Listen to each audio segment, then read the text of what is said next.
जय हिंद दोस्तों, welcome to army super classes. This is Aryan Shukla. दोस्तों, आज की क्लास में हम पॉलिटी, हिस्ट्री, जियोग्राफी के इंपॉर्टेंट क्वेश्चन डिस्कस करेंगे। ये सभी टॉप के क्वेश्चन होंगे। देखिए, पॉलिटी के 15 क्वेश्चन होंगे, हिस्ट्री के 15 क्वेश्चन होंगे और 15 क्वेश्चन जियोग्राफी के होंगे। टोटल आपके 45 क्वेश्चन होंगे। आप लोग ध्यान से क्लास को देखिए। ये जो क्वेश्चन है सभी इंपॉर्टेंट क्वेश्चन है। कुछ ऐसे क्वेश्चन हैं जो एसएससी जीडी की परीक्षा में पूछे गए हैं और ये टॉप के क्वेश्चन हैं।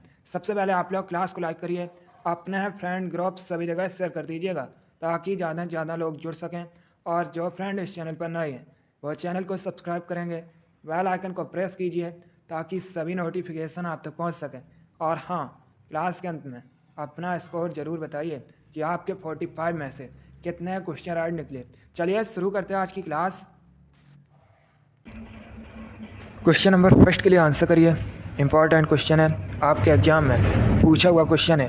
आपको बताना है उकाई परियोजना कहाँ स्थित है। बताइएगा उकाई परियोजना भारत के किस राज्य में स्थित है। ऑप्शन नंबर ए मध्य प्रदेश में, ऑप्शन नंबर बी तेलंगाना में, ऑप्शन नंबर सी आंध्र प्रदेश में या ऑप्शन नंबर डी गुजरात में। क्वेश्चन नंबर फर्स्ट के लिए आंसर करिए। आपको बताना है उकाई परियोजना कहाँ स्थित है।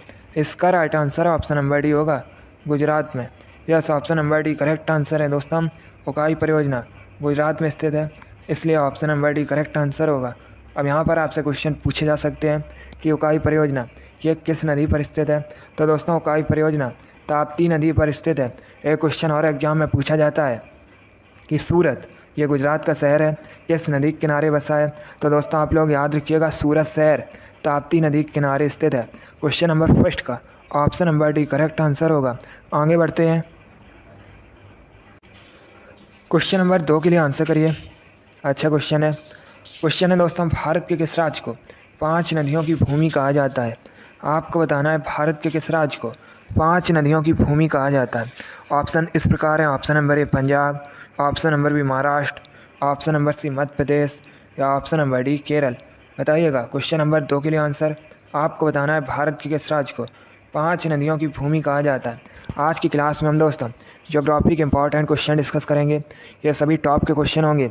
इसमें से कुछ ऐसे क्वेश्चन भी हैं जो आपके एग्जाम में कई बार पूछे गए हैं, तो आप लोग ध्यान से क्लास को देखिएगा। गुड, इसका राइट आंसर है ऑप्शन नंबर ए होगा, पंजाब को। Yes, option number A correct answer है दोस्तों। भारत में पंजाब को 5 नदियों की भूमि कहा जाता है, इसलिए option number A correct answer होगा। अब देखिए, अगर हम पंजाब की बात करें, पंजाब की दोस्तों सीमा पाकिस्तान देश के साथ मिलती है। पंजाब की राजधानी चंडीगढ़ है। चंडीगढ़ खुद एक केंद्र शासित प्रदेश होने के साथ ही पंजाब और हरियाणा राज्य की राजधानी है। क्वेश्चन नंबर 2 का option number A correct answer होगा। एक क्वेश्चन एग्जाम में पूछा गया था कि सुखना झील कहाँ पर है। तो दोस्तों, सुखना झील ये चंडीगढ़ में स्थित है। क्वेश्चन नंबर 2 का option number A correct answer होगा। आगे बढ़ते हैं, क्वेश्चन नंबर 3 के लिए आंसर करिए। क्वेश्चन है दोस्तों, एंजल जलप्रपात आपको बताना है किस देश में स्थित है। बताइएगा एंजल वाटरफॉल ये किस देश में स्थित है। ऑप्शन नंबर ए वेनेजुएला में, ऑप्शन नंबर बी अर्जेंटीना में, ऑप्शन नंबर सी कनाडा में या ऑप्शन नंबर डी ऑस्ट्रिया में। आपको बताना है एंजल जलप्रपात, एंजल वाटरफॉल कहाँ पर स्थित है। क्वेश्चन नंबर 3 के लिए आंसर करिएगा। वेरी गुड, इसका right answer option number A होगा, वेनेजुएला में। Yes, option number A correct answer है दोस्तों। एंजल जलप्रपात वेनेजुएला में स्थित है, इसलिए option number A correct answer होगा। आगे बढ़ते हैं, क्वेश्चन नंबर 4 के लिए आंसर करिए। अच्छा क्वेश्चन है, इंपॉर्टेंट है, आपके एग्जाम में पूछा हुआ क्वेश्चन है। आपको बताना है काकीनाडा बंदरगाह, काकीनाडा पोर्ट ये कहाँ पर स्थित है। ऑप्शन नंबर ए आंध्र प्रदेश में, ऑप्शन नंबर बी महाराष्ट्र में, ऑप्शन नंबर सी केरल में या option number D none of the जिनमें से कोई नहीं। बताइएगा काकीनाडा बंदरगाह कहाँ पर स्थित है। क्वेश्चन नंबर 4 के लिए आंसर करिए। वेरी गुड, इसका राइट आंसर होगा option number A Andhra Pradesh. Yes, option number A correct answer है दोस्तों। काकीनाडा पोर्ट आंध्र प्रदेश में स्थित है। आगे बढ़ते हैं, क्वेश्चन नंबर 5 के लिए आंसर करिए। अब आपको बताना है डलहौजी हिल स्टेशन कहाँ पर स्थित है। बताइएगा डलहौजी हिल स्टेशन ये कहाँ पर स्थित है। दोस्तों, डेली आपके एग्ज़ाम के लिए स्पेशल क्लास होती है, तो आप लोग डेली क्लास को ज्वाइन कीजिएगा। गुड, इसका right answer option number A होगा। हिमाचल प्रदेश में। Yes, option number A correct answer है। डलहौजी हिल स्टेशन हिमाचल प्रदेश में स्थित है। आगे बढ़ते हैं, क्वेश्चन नंबर 6 के लिए आंसर करिए। ये भी इंपॉर्टेंट क्वेश्चन है, ये भी क्वेश्चन आपके एग्जाम में पूछा हुआ क्वेश्चन है। आपको बताना है निम्न में से किस नदी को बंगाल के शोक के नाम से जाना जाता है। आपको ये 4 ऑप्शन दिए गए हैं, चारों ऑप्शंस को ध्यान से पढ़िए और बताइएगा निम्न में से किस नदी को बंगाल के शोक के नाम से जाना जाता है। ऑप्शन इस प्रकार हैं, option number A Damodar, option number B Gomti, option number C Kosi या option number D none of these. Question number 6 के लिए आंसर करिएगा। इसका right answer option number A होगा, Damodar. Yes, option number A correct answer है दोस्तों। दामोदर नदी को बंगाल के शोक के नाम से जाना जाता है, इसलिए option number A correct answer होगा। अब देखिए, अगर हम ऑप्शंस के बारे में बात करें, गोमती नदी के किनारे लखनऊ शहर बसा है। लखनऊ उत्तर प्रदेश की राजधानी है। कोसी नदी को दोस्तों बिहार के शोक के नाम से जाना जाता है। यह भी क्वेश्चन कई बार एग्जाम में पूछा हुआ क्वेश्चन है, बिहार के शोक के नाम से किस नदी को जाना जाता है, तो याद रखिएगा कोसी नदी को। चलिए, क्वेश्चन नंबर 6 का option number A correct answer है, दामोदर नदी को बंगाल के शोक के नाम से जाना जाता है। आगे बढ़ते हैं, क्वेश्चन नंबर 7 के लिए आंसर करिए। अब आपको बताना है सलाल परियोजना किस नदी पर स्थित है। पहली बात तो आप लोग याद रखिएगा, सलाल परियोजना ये दोस्तों जम्मू और कश्मीर में स्थित है। अब आपको बताना है ये किस नदी पर है। ऑप्शंस दिए गए हैं, ध्यान से ऑप्शन पढ़ लीजिए, उसके बाद आंसर करिए। आपको बताना है सलाल परियोजना किस नदी पर स्थित है। Right answer option number D होगा, चेनाब नदी पर। Yes, option number D correct answer है दोस्तों। सलाल परियोजना जम्मू कश्मीर में चेनाब नदी पर स्थित है, इसलिए option number D correct answer होगा। आगे बढ़ते हैं, क्वेश्चन नंबर 8 के लिए आप आंसर करिए। क्वेश्चन है बिहार राज्य की सीमा निम्नलिखित में से किस राज्य से नहीं मिलती है। आपको बताना है ये 4 ऑप्शन दिए गए हैं, इनमें से किसके साथ बिहार राज्य की सीमा नहीं मिलती है। ऑप्शन इस प्रकार हैं, option number A Paschim Bangal, option number B Uttar Pradesh, option number C Jharkhand या ऑप्शन नंबर डी कर्नाटक। अब आंसर करिए क्वेश्चन नंबर 8 के लिए। गुड, इसका right answer option number D होगा, Karnataka. Yes, option number D correct answer है दोस्तों। कर्नाटक के साथ बिहार की सीमा नहीं मिलती है, इसलिए option number D correct answer होगा। बाकी पश्चिम बंगाल, उत्तर प्रदेश, झारखंड, इन तीनों राज्यों के साथ दोस्तों बिहार राज्य की सीमा मिलती है। क्वेश्चन नंबर 8 का option number D correct answer होगा, कर्नाटक के साथ बिहार की सीमा नहीं मिलती है। अगला क्वेश्चन देखते हैं, क्वेश्चन नंबर 9 के लिए आंसर करिए। यह भी अच्छा क्वेश्चन है। आपको बताना है भूमध्य रेखा निम्नलिखित में से किस देश से होकर गुजरती है। बताइएगा भूमध्य रेखा निम्नलिखित में से किस देश से होकर गुजरती है। Option number A Bharat, option number B Pakistan, option number C China या option number D Brazil. Answer करिए क्वेश्चन नंबर 9 के लिए। भूमध्य रेखा ये दोस्तों पृथ्वी को 2 बराबर भागों में बांटती है। भूमध्य रेखा एक काल्पनिक रेखा है और भूमध्य रेखा को इक्वेटर भी कहा जाता है। अब बताइएगा भूमध्य रेखा निम्नलिखित में से किस देश से होकर गुजरती है। इसका right answer option number D होगा, ब्राज़ील से। Yes, option number D correct answer है दोस्तों। भूमध्य रेखा निम्नलिखित में से ब्राज़ील देश के साथ होकर गुजरती है, इसलिए option number D correct answer होगा। चलिए, क्वेश्चन नंबर 9 का option number D correct answer है। अब आप लोग क्लास खत्म होने के बाद कमेंट बॉक्स में ब्राज़ील देश की कैपिटल बताइएगा। ब्राज़ील देश की राजधानी का नाम क्या है, इसका आंसर आप लोग क्लास खत्म होने के बाद कमेंट बॉक्स में दीजिएगा। अगला क्वेश्चन देखते हैं, क्वेश्चन नंबर 10 के लिए आंसर करिए। अब आपको बताना है टेहरी बांध, टेहरी डैम ये दोस्तों किस नदी पर स्थित है। बताइएगा टेहरी बांध किस नदी पर स्थित है। Option number A Sutlej, option number B Kaveri, option number C Bhagirathi या option number D Krishna. Question number 10 के लिए आंसर करिएगा। गुड, इसका right answer option number C होगा, Bhagirathi. Yes, option number C correct answer है दोस्तों। टेहरी बांध भागीरथी नदी पर स्थित है, इसलिए option number C correct answer है। अब आप लोग बताइएगा टेहरी बांध ये किस राज्य में स्थित है। चलिए जल्दी से बताइएगा टेहरी बांध किस राज्य में स्थित है। गुड, यस दोस्तों, टेहरी बांध उत्तराखंड में स्थित है। क्वेश्चन नंबर 10 का option number C correct answer है, टेहरी बांध भागीरथी नदी पर है। आगे बढ़ते हैं, क्वेश्चन नंबर 11 के लिए आंसर करिए। यह भी इंपॉर्टेंट क्वेश्चन है, यह भी क्वेश्चन आपके एग्जाम में कई बार इसी प्रकार से पूछा गया है। क्वेश्चन है दोस्तों, विंध्याचल और सतपुड़ा पहाड़ियों के बीच से होकर बहने वाली मुख्य नदी कौन सी है। आपको बताना है विंध्याचल और सतपुड़ा पहाड़ियों के बीच से होकर बहने वाली मुख्य नदी कौन सी है। Option number A Narmada, option number B Godavari, option number C Kosi या ऑप्शन नंबर डी गोमती। चलिए क्वेश्चन नंबर 11 के लिए आंसर करिएगा। इसका right answer option number A होगा Narmada. Yes, option number A correct answer है दोस्तों। विंध्याचल और सतपुड़ा पहाड़ियों के बीच से होकर बहने वाली मुख्य नदी नर्मदा है, इसलिए option number A correct answer होगा। क्वेश्चन नंबर 11 का option number A Narmada correct answer होगा। अगला क्वेश्चन देखते हैं। क्वेश्चन नंबर 12 के लिए आंसर करिए। अब आपको बताना है राजघाट परियोजना किस नदी पर स्थित है। दोस्तों, राजघाट परियोजना ये उत्तर प्रदेश और मध्य प्रदेश की सीमा पर स्थित है। अब आपको बताना है ये किस नदी पर है। चलिए क्वेश्चन नंबर 12 के लिए आंसर करिएगा।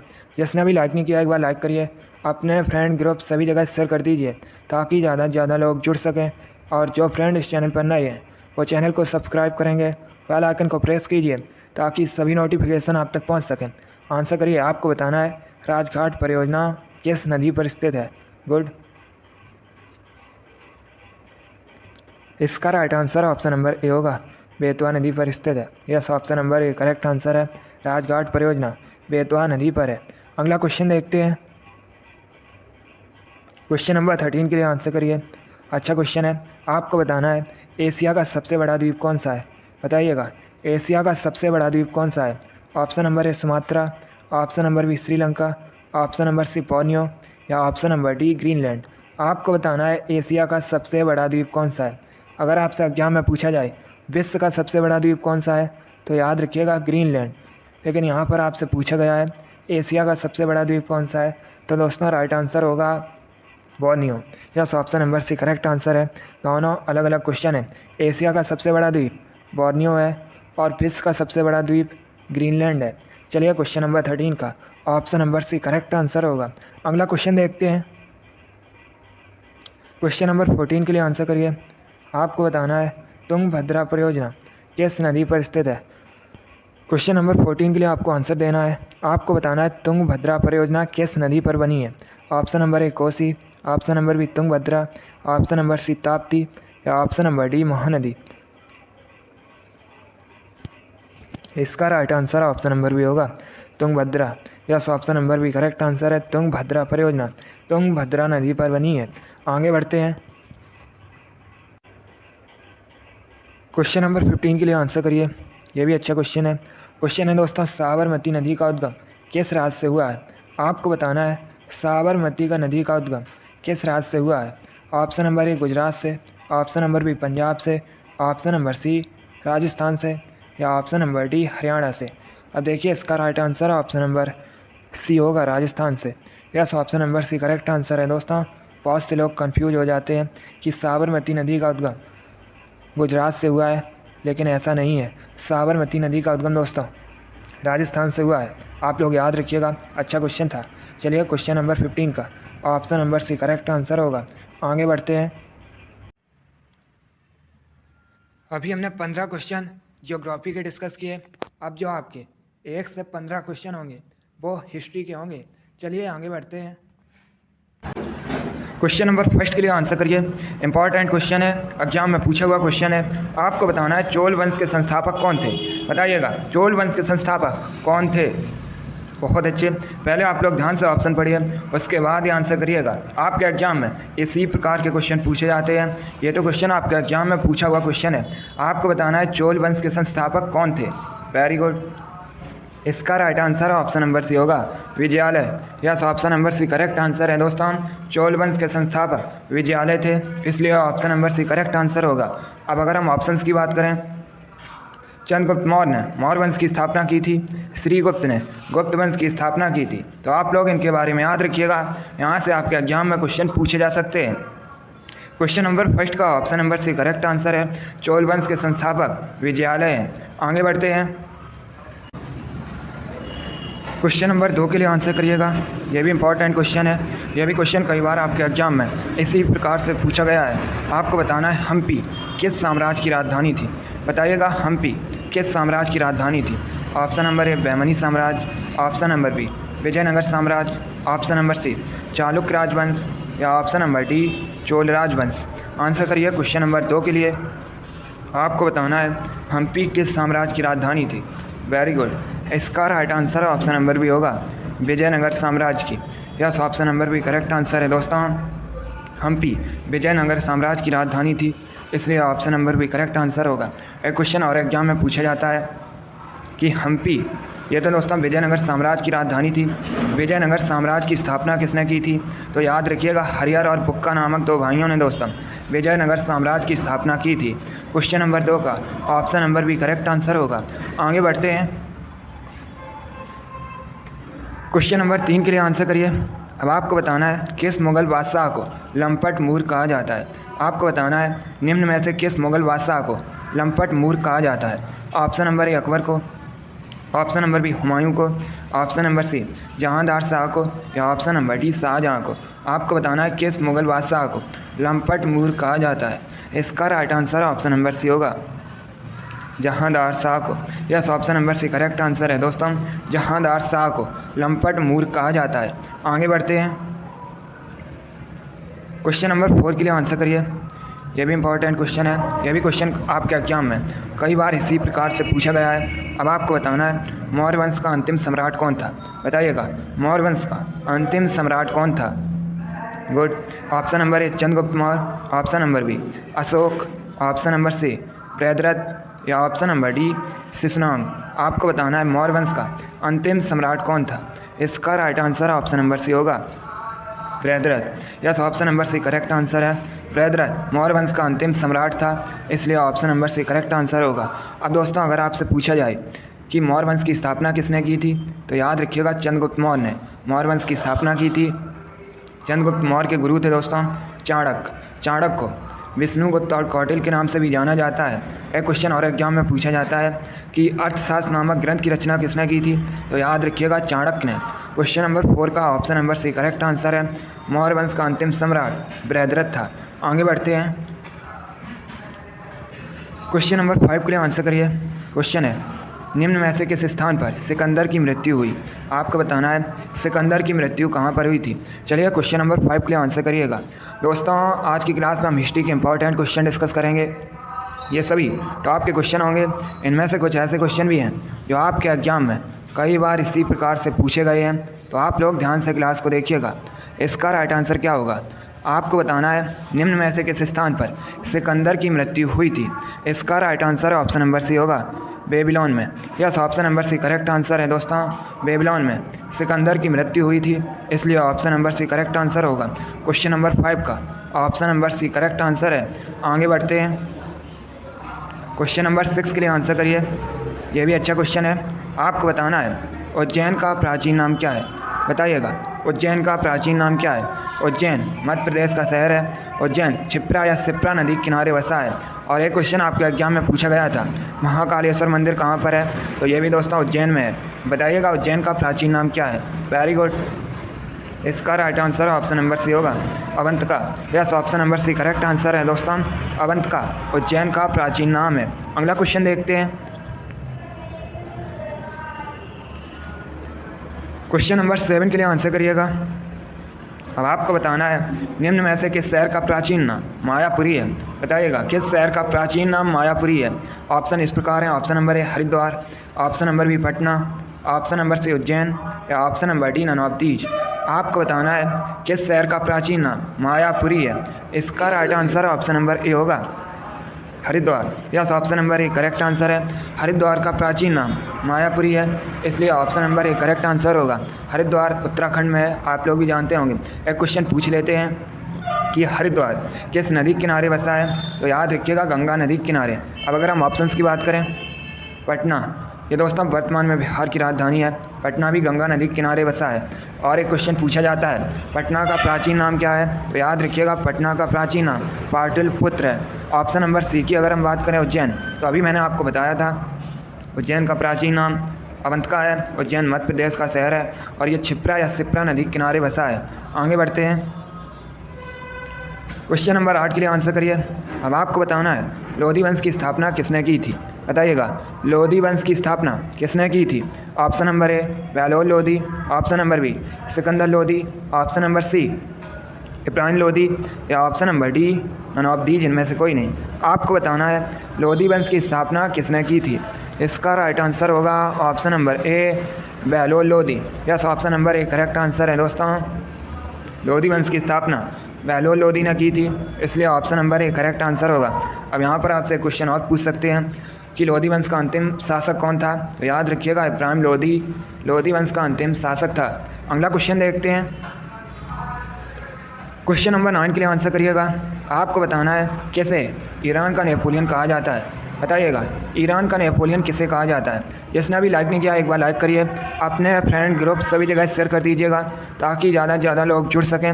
और जो फ्रेंड इस चैनल पर नए हैं वो चैनल को सब्सक्राइब करेंगे, बेल आइकन को प्रेस कीजिए ताकि सभी नोटिफिकेशन आप तक पहुंच सकें। डेली आपकी क्लास होती है स्पेशल आपके एग्जाम के लिए, तो आप लोग डेली क्लास को ज्वाइन कीजिएगा। आपको बताना है किसे ईरान का नेपोलियन कहा जाता है। Right answer option number A होगा, नादिर शाह को। Yes, option number A correct answer है दोस्तों, नादिर शाह को ईरान का नेपोलियन कहा जाता है, इसलिए option number A correct answer होगा। अब आपसे एग्जाम में पूछ सकते हैं कि भारत का नेपोलियन किसे कहते हैं, तो समुद्रगुप्त को दोस्तों भारत का नेपोलियन कहा जाता है। आगे बढ़ते हैं। क्वेश्चन नंबर 10 के लिए आंसर करिएगा। आपको बताना है रानी लक्ष्मीबाई का मूल नाम क्या था, बताइएगा रानी लक्ष्मीबाई का मूल नाम क्या था। रानी लक्ष्मीबाई, इन्होंने दोस्तों 1857 की क्रांति में महत्वपूर्ण भूमिका निभाई थी। एक क्वेश्चन आपके एग्जाम में पूछ लेते हैं कि रानी लक्ष्मीबाई का समाधि स्थल कहाँ पर स्थित है, तो ये दोस्तों मध्य प्रदेश के ग्वालियर में स्थित है। अब बताइएगा रानी लक्ष्मीबाई का मूल नाम क्या था। Right answer option number B होगा, Manikarnika. Yes, option number B correct answer है दोस्तों, रानी लक्ष्मीबाई का मूल नाम मणिकर्णिका था। और अगर आपसे पूछा जाए रानी लक्ष्मीबाई के बचपन का नाम क्या था, तो रानी लक्ष्मीबाई के बचपन का नाम मनु था। चलिए क्वेश्चन नंबर 10 का option number B correct answer होगा। आगे बढ़ते हैं। क्वेश्चन नंबर 11 के लिए आंसर करिएगा। आपको बताना है बंगाल विभाजन किस वायसराय के समय में हुआ था। पहली बात तो आप लोग याद रखिएगा, बंगाल विभाजन कब हुआ था, 1905 में हुआ था, 1905 में हुआ था। अब बताइएगा किस वायसराय के समय में हुआ था। चलिए क्वेश्चन नंबर 11 के लिए आंसर करिएगा। यह भी इंपॉर्टेंट क्वेश्चन है, यह भी क्वेश्चन आपके एग्जाम में पूछा हुआ क्वेश्चन है। गुड, इसका right answer option number C होगा, Lord Curzon. Yes, option number C correct answer है, बंगाल विभाजन लॉर्ड कर्जन के समय में हुआ था, इसलिए option number C correct answer होगा। कब हुआ था, 1905 में। आगे बढ़ते हैं। क्वेश्चन नंबर 12 के लिए आंसर करिएगा। अच्छा क्वेश्चन है, आपको बताना है राजा राम मोहन राय को युगदूत किसने कहा था, बताइएगा राजा राम मोहन राय को युगदूत किसने कहा था। Option number A Mahatma Gandhi, option number B Subhash Chandra Bose, option number C Jawaharlal Nehru, या option number D none of these, इनमें से कोई नहीं। आपको बताना है राजा राम मोहन राय को युगदूत किसने कहा था। Right answer option number B होगा, सुभाष चंद्र बोस ने। Yes, option number B correct answer है दोस्तों, राजा राम मोहन राय को युगदूत सुभाष चंद्र बोस ने कहा था, इसलिए option number B correct answer होगा। अब देखिए अगर दोस्तों हम राजा राम मोहन राय की बात करें, इन्होंने ब्रह्म समाज की स्थापना की थी, कहाँ पर की थी, तो ये दोस्तों कोलकाता में की थी। एक क्वेश्चन और एग्जाम में पूछा जाता है राजा राम मोहन राय ने ब्रह्म समाज की स्थापना कब की थी, तो याद रखिएगा 1828 में। अब दोस्तों अगर हम सुभाष चंद्र बोस की बात करें, सुभाष चंद्र बोस, वैसे आपके एग्जाम में क्वेश्चन पूछा गया था कि फॉरवर्ड ब्लॉक की स्थापना किसने की थी, तो याद रखिएगा सुभाष चंद्र बोस ने।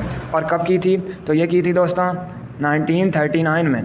इतना आप लोग याद रखिएगा, एग्जाम में पूछे जा सकते हैं यहाँ से क्वेश्चन। क्वेश्चन नंबर 12 का option number B correct answer होगा। आगे बढ़ते हैं। क्वेश्चन नंबर 13 के लिए आंसर करिए। अब आपको बताना है निम्न में से किसे मिनी हड़प्पा के नाम से जाना जाता है, बताइएगा किसे मिनी हड़प्पा के नाम से जाना जाता है। ऑप्शन नंबर ए मोहनजोदड़ो को, ऑप्शन नंबर बी कालीबंगन को, ऑप्शन नंबर सी लोथल को, या ऑप्शन नंबर डी रंगपुर को। आपको बताना है किसे मिनी हड़प्पा के नाम से जाना जाता है। चलिए क्वेश्चन नंबर 13 के लिए आंसर करिएगा। अच्छा क्वेश्चन है, थोड़ा सा कठिन है बट आप लोग आंसर दीजिए।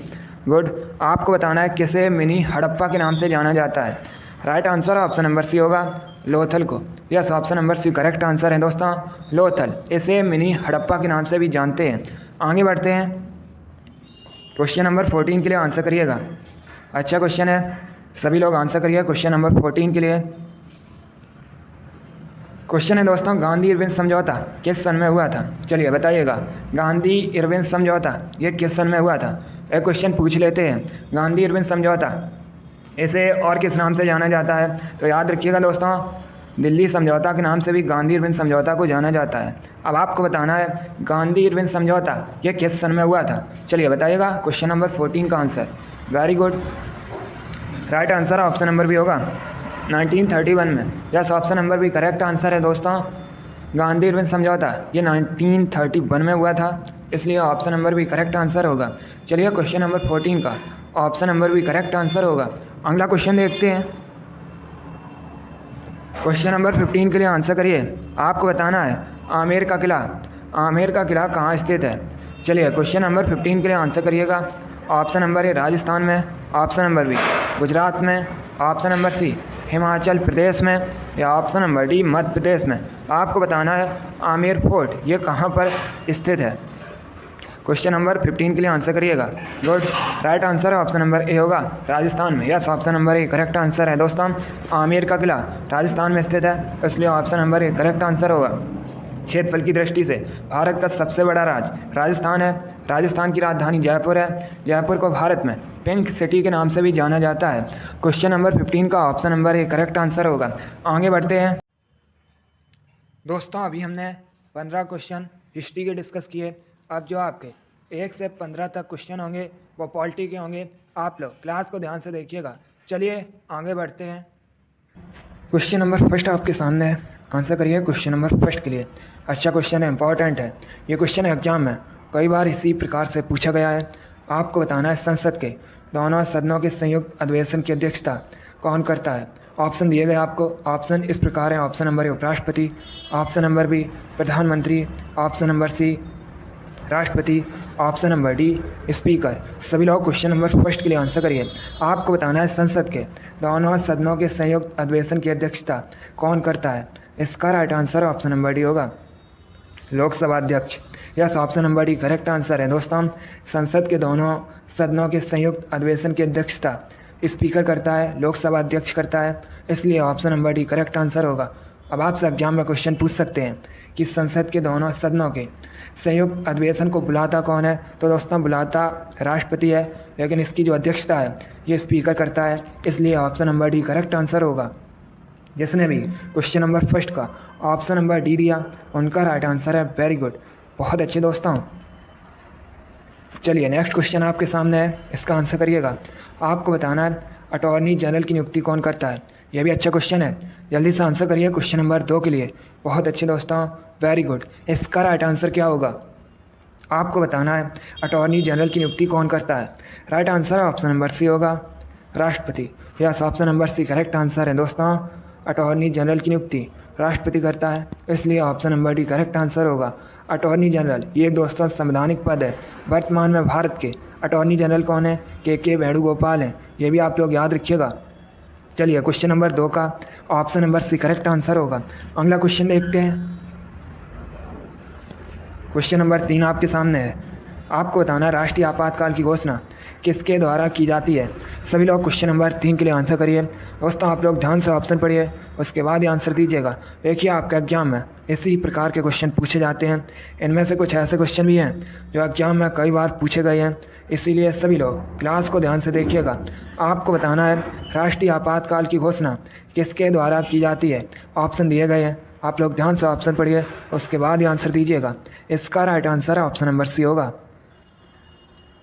राष्ट्रपति। Yes, option number C correct answer है दोस्तों। राष्ट्रीय आपातकाल की घोषणा राष्ट्रपति द्वारा की जाती है, इसलिए option number C correct answer होगा। क्वेश्चन नंबर 3 का option number C correct answer है।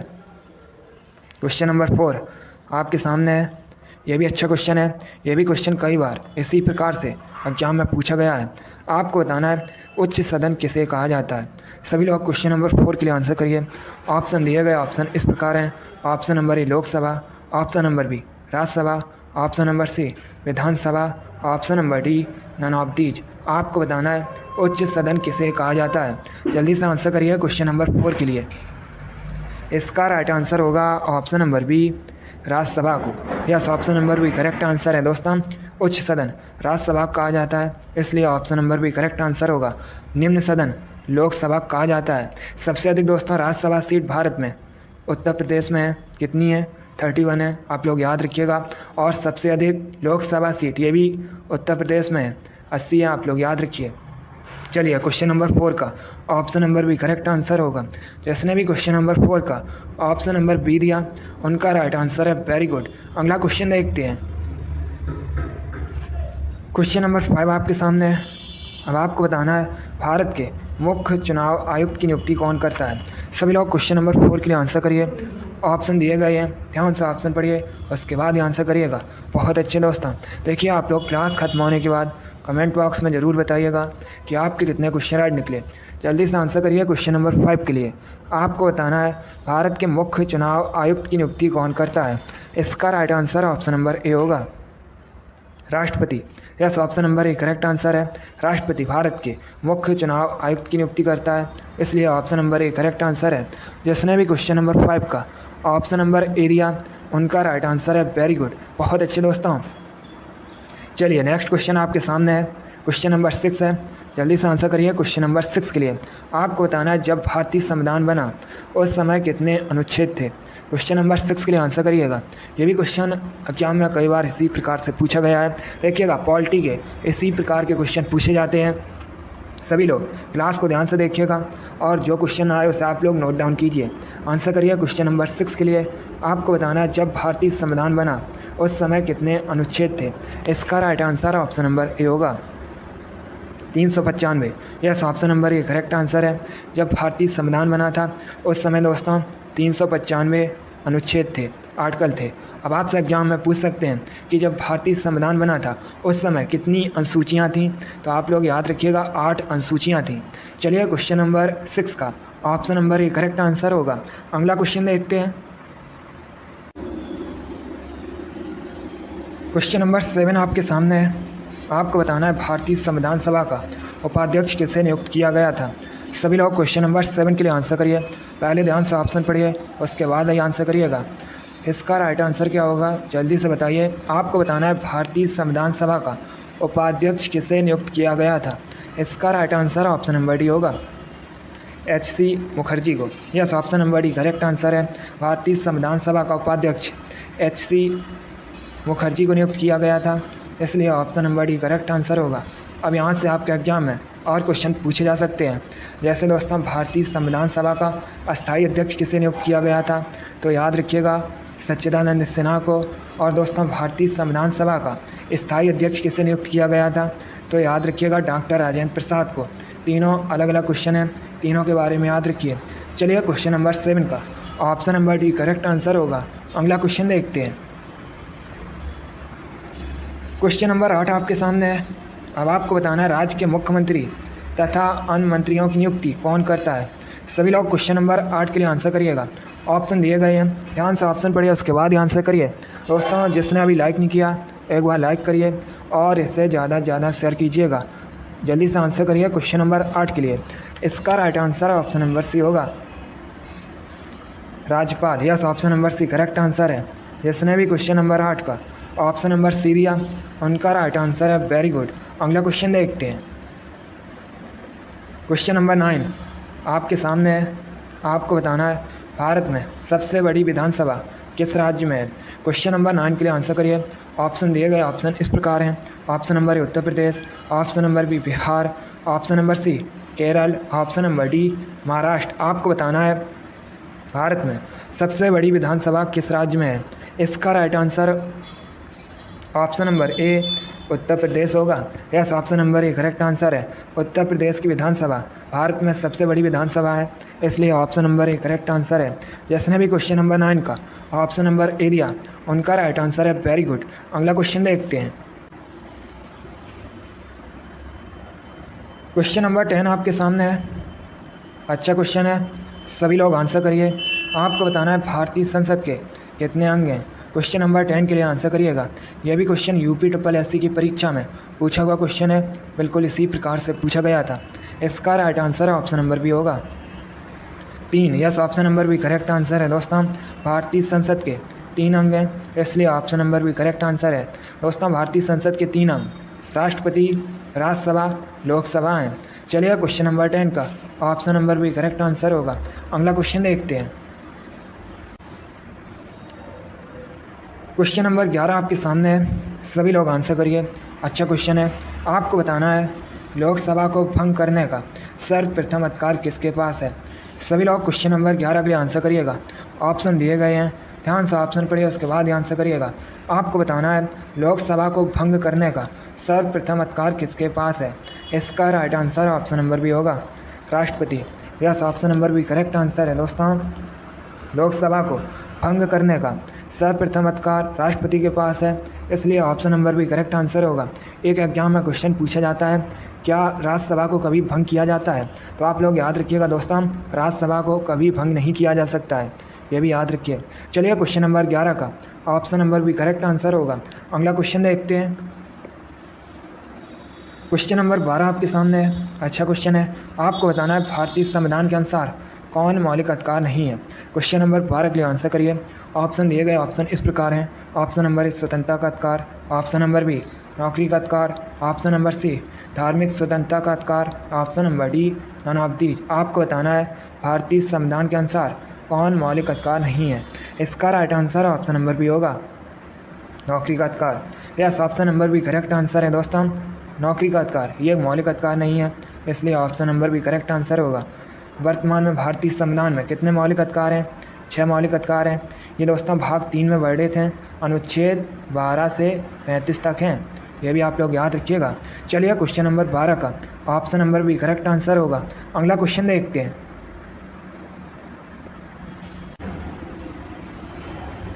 क्वेश्चन नंबर 13 आपके सामने है। आपको बताना है भारत के उपराष्ट्रपति किसके द्वारा चुने जाते हैं। सभी लोग आंसर करिए क्वेश्चन नंबर 13 के लिए। ऑप्शन दिए गए ऑप्शन इस प्रकार हैं। ऑप्शन नंबर ए राज्यसभा सदस्यों द्वारा, ऑप्शन नंबर बी लोकसभा सदस्यों द्वारा, ऑप्शन नंबर सी ए और बी दोनों, ऑप्शन नंबर डी प्रधानमंत्री द्वारा।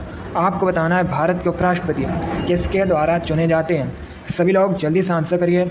अच्छा क्वेश्चन है, इसका right answer option number C होगा, ए और बी दोनों। यस, option number C correct answer है दोस्तों। भारत के उपराष्ट्रपति राज्यसभा सदस्यों द्वारा और लोकसभा सदस्यों द्वारा चुने जाते हैं, इसलिए option number C correct answer होगा। क्वेश्चन नंबर 14 के लिए आंसर करिए। क्वेश्चन आपके सामने है। आपको बताना है कोई व्यक्ति भारत के राष्ट्रपति के पद पर कितनी बार चुना जा सकता है। सभी लोग क्वेश्चन नंबर 14 के लिए आंसर करिए। आप लोग ध्यान से ऑप्शन पढ़िए, उसके बाद ही आंसर करिएगा। बहुत अच्छे दोस्तों, इसका right answer option number D होगा, कोई सीमा नहीं है। Yes, option number D correct answer है। कोई व्यक्ति भारत के राष्ट्रपति के पद पर कितनी बार चुना जा सकता है, इसकी कोई सीमा नहीं है, इसलिए option number D correct answer होगा। चलिए अगला क्वेश्चन देखते हैं। क्वेश्चन नंबर 15 आपके सामने है। आपको बताना है अरुणाचल प्रदेश में राज्यसभा की कितनी सीट्स हैं। सभी लोग क्वेश्चन नंबर 15 के लिए आंसर करिए। यह भी क्वेश्चन यूपी SSC की परीक्षा में पूछा हुआ क्वेश्चन है, बिल्कुल इसी प्रकार से पूछा गया था। इसका right answer option number D होगा, 1। Yes, option number D correct answer है। अरुणाचल प्रदेश में राज्यसभा सीट 1 है, इसलिए option number D correct answer है। चलिए दोस्तों, आज की क्लास में हमने हिस्ट्री, पॉलिटी, ज्योग्राफी के इंपॉर्टेंट क्वेश्चन डिस्कस किए with extra fact. I hope आप सभी को ये क्वेश्चन समझ आए होंगे। दोस्तों, आप लोग अपना स्कोर कमेंट बॉक्स में ज़रूर बताइए कि आपके कितने क्वेश्चन राइट निकले। क्लास पसंद आए तो लाइक करिएगा, शेयर करिएगा। चैनल पर नए हैं तो चैनल को सब्सक्राइब कीजिए, बेल आइकन को प्रेस कीजिए ताकि सभी नोटिफिकेशन आप तक पहुँच सकें। और जो लोग इस चैनल पर नए हैं वो चैनल को सब्सक्राइब करेंगे। देखिए, डेली आपकी क्लासेस होती हैं स्पेशल SSC GD के लिए, तो आप लोग डेली क्लासेस को ज्वाइन कीजिएगा। चलिए, इसी के साथ मैं आपको मिलूँगा अगली क्लास में। Thank you guys, thank you for watching. God bless you all.